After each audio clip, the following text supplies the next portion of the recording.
মুক্তি পেয়েছে সৃজিত মুখার্জি নির্মিত ও দেব অভিনীত সিনেমা টেক্কার টিজার। সিনেমার আরেকটি গুরুত্বপূর্ণ চরিত্রে দেখা গেছে জনপ্রিয় অভিনেত্রী স্বস্তিকা মুখার্জিকে। এতে এক লড়াকু মায়ের চরিত্রে নিজেকে ফুটিয়ে তুলেছেন এই অভিনেত্রী, যিনি মেয়েকে বাঁচাতে কোনো আইনকে পরোয়া করেন না। সম্প্রতি টেক্কার টিজার প্রকাশের অনুষ্ঠানে একসঙ্গে দেখা যায় স্বস্তিকা ও সৃজিতকে। দীর্ঘদিন পর সৃজিতের সিনেমায় কাজ করলেন এই অভিনেত্রী।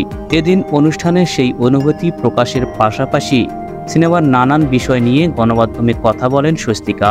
অভিনেত্রী বলেন, এই সিনেমায় আরও একবার আমাকে মা বানিয়েছে সৃজিত। চিত্রনাট্য হাতে পাওয়ার পর স্পষ্ট জানিয়ে দেই, এবছর অনেকগুলো মায়ের চরিত্রে অভিনয় করেছি, আর না, কিন্তু সৃজিতের সিনেমা বলে কথা, আর অসম্ভব সুন্দর গল্প। তাই সিনেমাকে যদি সৃজিতের সন্তান মনে করি, তাহলে বলবো আমি যতবার মা হব, সৃজিত ততবার বাবা। তিনি আরও বলেন, টেক্কা সিনেমায় এক লড়াকু মায়ের চরিত্রে দেখা যাবে আমাকে। পৃথিবীতে যত রকম মা রয়েছেন প্রত্যেকের নিদর্শন হয়ে উঠছি আমি।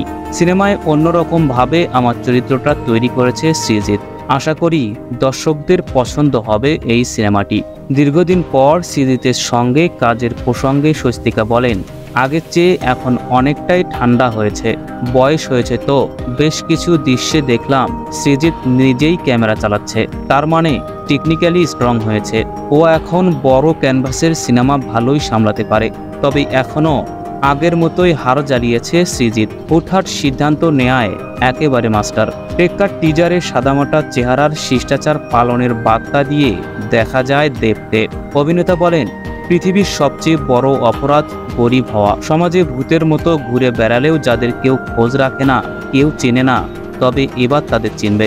অন্যদিকে পাল্লা দিয়ে ঝাঁঝালো এসিপি অফিসারের চরিত্রে শাসন করতে দেখা যায় রুকিন্নিকে। পাশাপাশি সিনেমায় দুই সাংবাদিকের চরিত্রে দেখা যায় আরিয়ান ও ভৌমিক ও সৃজা দত্তকে।